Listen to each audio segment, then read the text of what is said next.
Hello नमस्कार साथियों, स्वागत है आप सभी का ड्रीम एग्जाम स्टडी प्लेटफॉर्म पर। साथियों, आज हम इस वीडियो में देखने वाले हैं यूपी टेट 2023 की दृष्टि से हिंदी भाषा का 2017 का साथियों प्रीवियस ईयर पेपर।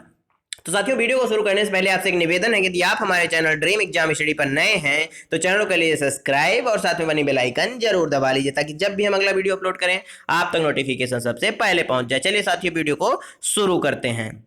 यह साथियों आज का पहला क्वेश्चन, निम्नलिखित में मौखिक अभिव्यक्ति का रूप है शुद्धवर्तनी, सुलेख, श्रुतलेख या आंसू भाषण। बताइए साथियों, मौखिक रूप से अपने विचारों को व्यक्त करने का रूप कौन सा है? तो साथियों, मौखिक रूप से आंसू भाषण द्वारा अपने विचारों को अभिव्यक्त किया जा सकता है, अर्थात ऑप्शन डी राइट आंसर हो जाएगा। साथियों, यदि लेखन रूप से व्यक्त करने की बात करें तो उसमें साथियों श्रुतलेख, सुलेख और शुद्धवर्तनी आ जाएंगे। इस क्वेश्चन का सही आंसर ऑप्शन डी हो जाएगा। क्वेश्चन नंबर 2, हिंदी भाषा में कितनी बोलियां हैं? 15, 25, 18 या 22? बताइए साथियों, 22 की बात करें तो हमारे संविधान में, भारतीय संविधान में 22 भाषाओं का उल्लेख किया गया है। किस अनुसूची में साथियों? 8वीं अनुसूची में। और साथियों, जो हिंदी भाषा है इसकी 18 बोलियां हैं, यानी इस क्वेश्चन का सही आंसर ऑप्शन सी हो जाएगा। नेक्स्ट क्वेश्चन साथियों, भारतेंदु युग में निकलने वाली पत्रिका युग्म है? कविवचन सुधा, हिंदी प्रदीप, सरस्वती माधुरी, कल्पना ज्ञानोदय या नवनीत कादम्बिनी? बताइए कौन सा युग्म है कवि पत्रिकाओं का जिसका प्रकाशन साथियों कब हुआ था? भारतेंदु युग में हुआ था। साथियों, कविवचन सुधा का प्रकाशन भारतेंदु हरिश्चंद्र ने किया था। किसने साथियों? भारतेंदु हरिश्चंद्र जी ने किया था। कब किया था इन्होंने? तो इन्होंने 1868 में किया था। और साथियों, हिंदी प्रदीप्त का पत्रिका की बात करें तो इसका प्रकाशन बालकृष्ण भट्ट जी ने किया था। और कब किया था? 1877 ईस्वी में किया था। तो साथियों, जो भारतेंदु युग की पत्रिकाएं हैं वह कविवचन सुधा और हिंदी प्रदीप्त है। ऑप्शन ए क्या हो जाएगा? राइट आंसर हो जाएगा। साथियों, तद्भव पत्रिका के संपादक का नाम बताइए। लीलाधर जगूड़ी, विश्वनाथ प्रसाद तिवारी, हरे प्रकाश उपाध्याय या अखिलेश? बताइए तद्भव पत्रिका के जो संपादक हैं उनका क्या नाम है? तो साथियों, जो तद्भव पत्रिका के संपादक हैं वह अखिलेश हैं। कौन है? अखिलेश हैं। ऑप्शन डी क्या हो जाएगा? राइट आंसर हो जाएगा। क्वेश्चन नंबर 5 साथियों, 12 बरस लो कूकर जीवे अरु 13 लो जिये सियार, यह पंक्ति किसकी है? विद्यापति की, चंद्रवरदाई की, नरपति नाल की या जगनी की? बताइए 12 बरस लो कूकर जिये अरु 13 लो जिये सियार, यह पंक्ति साथियों किसकी है? तो साथियों, यह पंक्ति जो है यह परमाल रासों से ली गई है। किसे साथियों? परमाल रासों से ली गई है, जिसका साथियों दूसरा नाम आल्हा खंड भी है। क्या साथियों? आल्हा खंड भी है। साथियों, यह किसकी रचना है? तो यह साथियों जगनिक की रचना है और यह पंक्ति भी जगनिक महोदय की हुई। ऑप्शन डी क्या हो जाएगा इस क्वेश्चन का? एकदम राइट आंसर हो जाएगा। नेक्स्ट क्वेश्चन देखते हैं साथियों, निम्नलिखित में से किस देश में हिंदी भाषा का प्रयोग लिखने एवं बोलने में किया जाता है? ऑस्ट्रेलिया, दक्षिण अमेरिका, पाकिस्तान या मॉरिशस? बताइए किस देश में हिंदी भाषा का प्रयोग लिखने और बोलने के लिए किया जाता है? तो साथियों, मॉरिशस जो है यहां पर हिंदी भाषा का प्रयोग लिखने और बोलने के लिए किया जाता है। ऑप्शन डी राइट आंसर हो जाएगा। क्वेश्चन नंबर 7 साथियों, सूर सागर किस भाषा की रचना है? अवधी, बुंदेली, ब्रज या छत्तीसगढ़ी? बताइए तो साथियों, सूर सागर है यह किस भाषा की रचना है? तो साथियों, जो सूर सागर है यह ब्रज भाषा की रचना है। ऑप्शन सी क्या हो जाएगा इस क्वेश्चन का? राइट आंसर हो जाएगा। क्वेश्चन नंबर 8, वीरों का कैसा हो बसंत कविता किसने लिखी है? सुमित्रा कुमारी चौहान ने, सुभद्रा कुमारी चौहान ने, माखनलाल चतुर्वेदी ने या रामधारी सिंह दिनकर जी ने? बताइए वीरों का कैसा हो बसंत यह किसकी रचना है या किसने इसको लिखा है? यह कविता किसकी है? तो साथियों, यह कविता किसकी है? यह कविता है साथियों सुभद्रा कुमारी चौहान जी की। देखिएगा साथियों, कंफ्यूज नहीं होना, यहाँ पर सुमित्रा लिखा है और यहाँ पर सुभद्रा लिखा है। तो साथियों, सही आंसर सुभद्रा कुमारी चौहान होगा। ऑप्शन बी राइट आंसर हो जाएगा। क्वेश्चन नंबर 9, निम्नलिखित में से कौन सी व्याकरण और वर्तनी से शुद्ध भाषा कहलाती है? साथियों, व्याकरण और वर्तनी की दृष्टि से शुद्ध भाषा कौन सी कहलाती है? साहित्यिक भाषा, प्रांजल भाषा, व्याकरणिक भाषा या मानक भाषा? बताइए व्याकरण और वर्तनी की दृष्टि से शुद्ध भाषा कौन सी कहलाती है? तो साथियों जो मानक भाषा होती है यह व्याकरण और किसकी, वर्तनी की दृष्टि से शुद्ध भाषा कहलाती है। ऑप्शन डी राइट आंसर हो जाएगा। क्वेश्चन नंबर 10 देखते हैं। निम्नलिखित में से कौन सा रासो आल्हा खंड के नाम से प्रसिद्ध है? पृथ्वीराज रासो, खुमार रासो, परमाल रासो या विसल देव रासो? बताइए साथियों। अभी मैंने आपको पीछे बताया यह किस नाम से प्रसिद्ध है आलाखंड? तो यह साथियों परमाल रासो के नाम से प्रसिद्ध है। और इसके रचनाकार कौन है? तो इसके रचनाकार हैं जगनिक महोदय। कौन है साथियों? जगनिक महोदय। अर्थात इस क्वेश्चन का सही आंसर ऑप्शन क्या हो जाएगा? सी हो जाएगा। साथियों खुमार रासो की बात करें तो इसकी रचना किसने की है? तो दलपति विजय ने। किसने साथियों? दलपति विजय ने किसकी रचना की है? खुमार रासो की रचना की है।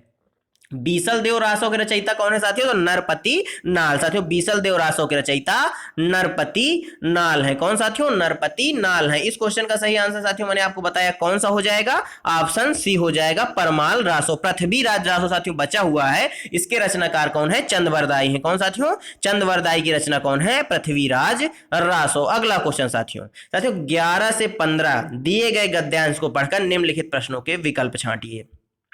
आदिम आर्य साथियों घुमक्कड़ ही थे, यहां से वहां वे घूमते ही रहते थे, घूमते भटकते ही वे भारत पहुंचे थे।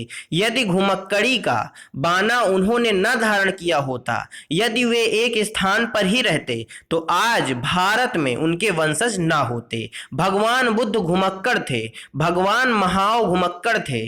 वर्षा ऋतु के कुछ महीनों को छोड़कर एक स्थान में रहना बुद्ध के बस का नहीं था। साथियों यहां पर घुमक्कड़ शब्द आया है, आपने देखा होगा अभी ये यहां पर घुमक्कड़ शब्द आया है किसमें साथियों? गद्यांश में। और इसका साथियों क्या पूछा है? घुमक्कड़ शब्द में कौन सा प्रत्यय है? अड़, अड़ा, अड़ा, अक्कड़ या कड़? बताइए साथियों। जो घुमक्कड़ शब्द है इसमें अक्कड़ प्रत्यय है। ऑप्शन सी राइट आंसर हो जाएगा। साथियों आगे गद्यांश पढ़ते हैं। 35 वर्ष की आयु में उन्होंने बुद्धत्व प्राप्त किया। 35 वर्ष से 80 वर्ष की आयु तक जब उनकी मृत्यु हुई, 45 वर्ष तक वे निरंतर ही घूमते रहे, अपने आप को समाज सेवा और धर्म प्रचार में लगाए रहे।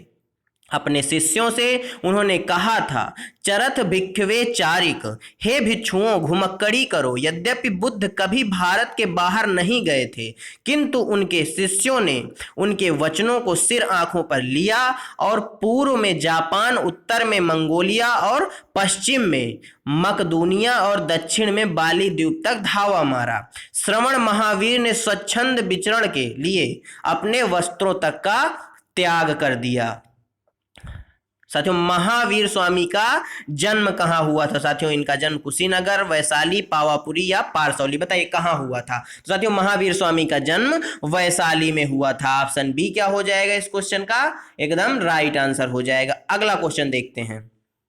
साथियों स्वच्छंद में कौन सी संधि है? साथियों देखिए इसमें स्वच्छंद शब्द आया है गद्यांश में, तो इसकी संधि पूछी गई है। तो इसमें साथियों कौन सी संधि है? गुण संधि, दीर्घ संधि, विसर्ग संधि या व्यंजन संधि? तो साथियों स्वच्छंद है, इसमें कौन सी संधि है?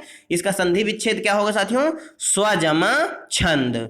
अर्थात इसमें साथियों क्या हो जाएगी? व्यंजन संधि हो जाएगी। ऑप्शन डी क्या हो जाएगा इस क्वेश्चन का? राइट आंसर हो जाएगा। साथियों महात्मा बुद्ध ने जब बुद्धत्व प्राप्त किया तब उनकी अवस्था कितनी थी? 45 वर्ष, 35 वर्ष, 12 वर्ष या 80 वर्ष? बताइए। देखिए साथियों 35 वर्ष की आयु में उन्होंने बुद्धत्व प्राप्त किया। अर्थात इस क्वेश्चन का सही आंसर साथियों क्या हो जाएगा?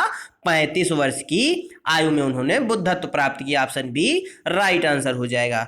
अब देखते हैं साथियों आगे पैराग्राफ को। दिशाओं को उन्होंने अपना अंबर बना लिया, वैशाली में जन्म लिया, पावा में शरीर त्याग किया, जीवन पर्यंत घूमते रहे, मानव के कल्याण के लिए, मानवों के राह प्रदर्शन के लिए। और शंकराचार्य 12 वर्ष की अवस्था में संन्यास लेकर कभी केरल, कभी मिथिला, कभी कश्मीर और कभी बद्रिकाश्रम में घूमते रहे। कन्याकुमारी से लेकर हिमालय तक समस्त भारत को अपना कर्म क्षेत्र समझा। सांस्कृतिक एकता के लिए, समन्वय के लिए, श्रुति धर्म की रक्षा के लिए शंकराचार्य के प्रयत्नों से ही वैदिक धर्म का उत्थान हो चुका। साथियों श्रुति धर्म, वैदिक धर्म, ध्यान रखिएगा इसको, अगला क्वेश्चन इसी से संबंधित है। श्रुति धर्म का अर्थ है मुस्लिम धर्म, बौद्ध धर्म, जैन धर्म या वैदिक धर्म? बताइए साथियों। अभी मैंने बताया आपको श्रुति धर्म का संबंध किससे है? वैदिक धर्म से है। ये देखिए साथियों पैराग्राफ में लिखा हुआ, श्रुति धर्म की रक्षा के लिए शंकराचार्य ने प्रयत्नों से ही वैदिक धर्म का उत्थान हुआ, यानी श्रुति धर्म को ही वैदिक धर्म कहा गया है। आगे देखते हैं साथियों। निमिष शब्द का पर्याय है प्रकाश, छिद्र, पूर्ण या क्षण? बताइए। आपने साथियों व्यवहारिक भाषा में कई बार सुना होगा कि निमिष मात्र का काम हुआ, या यूं कहें निमिष मात्र, यानी निमिष मात्र में काम हमने कर लिया, यानी क्षण भर में काम हमने कर लिया, अर्थात निमिष का जो पर्याय हो जाएगा वह क्षण हो जाएगा। ऑप्शन डी राइट आंसर हो जाएगा। क्वेश्चन नंबर 17, मुझसे उठा नहीं गया वाक्य में वाच्य है कर्तरी वाच्य, कर्मवाच्य, भाववाच्य या उपयुक्त में से कोई नहीं? बताइए साथियों इंपॉर्टेंट क्वेश्चन है, 3 बार पूछा गया है अभी तक यूपी टेट में, ये वाला अलग अलग तरीके से घुमाकर। साथियों मुझसे उठा नहीं गया अर्थात भाव बताया जा रहा है, इसलिए इसका सही आंसर ऑप्शन सी भाववाच्य हो जाएगा। क्वेश्चन नंबर 18, जिसकी पूर्व में कोई आशा ना हो के लिए एक शब्द है प्रत्याशा, अप्रत्याशित, अपरिमेय या अनाहूत? बताइए। जिसकी पूर्व में कोई आशा न हो साथियों उसको क्या कहा जाएगा? अप्रत्याशित। ऑप्शन बी राइट आंसर हो जाएगा। क्वेश्चन नंबर 19, गोधूम शब्द का तद्भव है गेहूं, गाय, गोबर या गोधन? बताइए साथियों। गोधन एक तत्सम शब्द है, कैसा साथियों? तत्सम शब्द है। गोबर की बात करें, गोबर एक तद्भव शब्द है, गाय भी एक तद्भव शब्द है। गाय का जो तत्सम शब्द होता है वह होता है साथियों गौ होता है। क्या? गौ होता है। और गोबर का जो तत्सम शब्द होता है वह गोमय होता है। और साथियों गेहूं का जो तत्सम शब्द होता है वह गोधूम होता है, अर्थात गोधूम का जो तद्भव शब्द होगा वह गेहूं होगा। ऑप्शन ए राइट आंसर हो जाएगा। क्वेश्चन नंबर 20, निष्कपट शब्द का संधि विच्छेद है निह जमा कपट, निस जमा कपट, नी जमा कपट या निस जमा कपट? बताइए।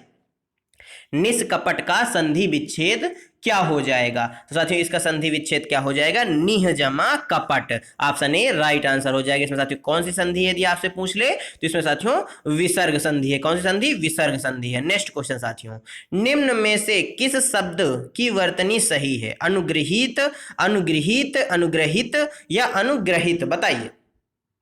किस शब्द की वर्तनी जो है वह शुद्ध है? तो साथियों जो अनुग्रहित है उसमें हमेशा ध्यान रखिएगा इस वाले रा का प्रयोग किया जाता है। किसका साथियों? इस वाले रा का, अर्थात अनुगृहित। ऑप्शन बी राइट आंसर हो जाएगा। क्वेश्चन नंबर 22, अपेक्षा का विशेषण रूप होगा सापेक्ष, उपेक्षा, निरपेक्ष या अपेक्षित? बताइए।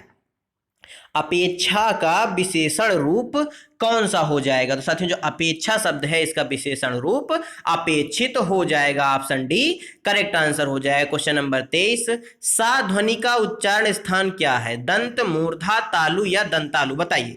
सा ध्वनि यानी जो माफ करिएगा सीटी वाला सा इसको बोला जाता है, इस ध्वनि का उच्चारण स्थान क्या है? तो साथियों यह ध्वनि, यह सा जो है तालु से बोला जाता है। ऑप्शन सी क्या होगा? राइट आंसर हो जाएगा। जो साथियों सरौता वाला सा होता है या दंत सकार इसको बोला जाता है। अगला क्वेश्चन देखते हैं साथियों।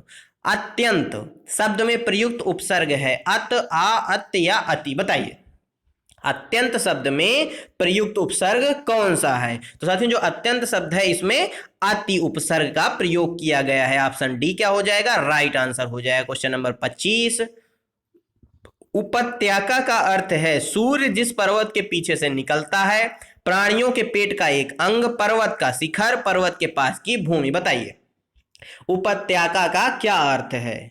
साथियों जो उपत्यका शब्द है इसका अर्थ है पर्वत के पास की भूमि, यानी ऑप्शन डी राइट आंसर हो जाएगा। नेक्स्ट क्वेश्चन साथियों, अंगा का उच्चारण स्थान होता है नासिक, कंठोष्ठ, मूर्धन्य या कंठतालव्य? बताइए। साथियों जो नासिक जो अंगा होता है इसके 2 उच्चारण स्थान होते हैं। एक साथियों कंठ होता है, क्या होता है? कंठ होता है, और दूसरा होता है नासिक के। तो साथियों जो अंगा का उच्चारण स्थान होगा वह नासिक होगा। साथियों कंठोत लिखा है, इसमें कंठ, केवल कंठ की बात नहीं हुई है, अर्थात इस क्वेश्चन का सही आंसर ऑप्शन ए ही होगा, यानी नासिक ही होगा। नासिक के व्यंजनों की संख्या कितनी होती है साथियों? 5 पूछ ले यदि आपसे तो 5 होती है। साथियों जो वर्गीय व्यंजन होते हैं इनका जो 5वां अक्षर होता है उन्हीं को नासिक के व्यंजन या पंचमा अक्षर भी बोला जाता है। आगे देखते हैं साथियों, 4 गज मलमल में कौन सा विशेषण है? संख्यावाची, गुणवाचक, परिमाण बोधक या सार्वनामिक विशेषण? बताइए। 4 गज मलमल में कौन सा विशेषण है? साथियों विशेषण कितने प्रकार के होते हैं? साथियों विशेषण जो है मुख्य रूप से 4 प्रकार के होते हैं। इसमें साथियों जो 4 गज मलमल है यह परिमाण बोधक विशेषण है। ऑप्शन सी क्या हो जाएगा? राइट आंसर हो जाएगा। साथियों इसके भी 2 भाग होते हैं। कौन कौन से? निश्चित परिमाण बोधक और अनिश्चित परिमाण बोधक। लेकिन जो साथियों मुख्य रूप से होते हैं वो यही 4 होते हैं। अगला क्वेश्चन साथियों, शीश का तत्सम रूप है शीशा, शीर्ष, सिरा या शीर्षक? बताइए। जो साथियों शीश शब्द है इसका तत्सम रूप क्या होगा? साथियों इसका तत्सम रूप होगा शीर्ष। ऑप्शन बी राइट आंसर हो जाएगा। क्वेश्चन नंबर 29, चौराहा शब्द में समास है कर्मधारय, द्वंद्व, द्विगु या अव्ययी भाव? बताइए साथियों। साथियों जो चौराहा शब्द है इसमें पहला पद क्या है? संख्यावाची है, और जहां पर पहला पद संख्यावाची होता है वहां पर साथियों सीधा आपको द्विगु समास टिक कर देना है। ऑप्शन सी क्या हो जाएगा? राइट आंसर हो जाएगा। क्वेश्चन नंबर 30, आंख की किरकिरी होना का अर्थ है अप्रिय लगना, धोखा देना, कष्टदायक होना या बहुत प्रिय होना? बताइए। तो साथियों जो आंख की किरकिरी होने का अर्थ है इसका जो मुख्य अर्थ है वह है अप्रिय लगना, लेकिन साथियों इसका कई जगह आंसर आपको कष्टदायक होना भी मिलेगा। लेकिन साथियों जो आयोग है उसने इस क्वेश्चन को 2 बार पूछा है यूपी टेट में, और दोनों बार अप्रिय लगना को ही सही आंसर बताया है, यानी ऑप्शन ए इस क्वेश्चन का राइट आंसर हो जाएगा। धन्यवाद साथियों आप सभी का हमारे साथ जुड़े रहने के लिए। साथियों आज का वीडियो आपको कैसा लगा हमें कमेंट बॉक्स में जरूर बताइएगा। यदि साथियों वीडियो अच्छा लगा हो तो वीडियो को लाइक कर दीजिए और अपने दोस्तों के साथ शेयर कर दीजिए। यदि साथियों आप यदि हमारे चैनल पर नए हैं तो चैनल के लिए सब्सक्राइब, आपको ऐसे वीडियो यहाँ पर मिलते रहेंगे। मिलते हैं साथियों आपसे अगले वीडियो में, तब तक के लिए जय हिंद, जय भारत। अपना और अपनों का ख्याल रखिए, सभी का सम्मान करिए। धन्यवाद साथियों।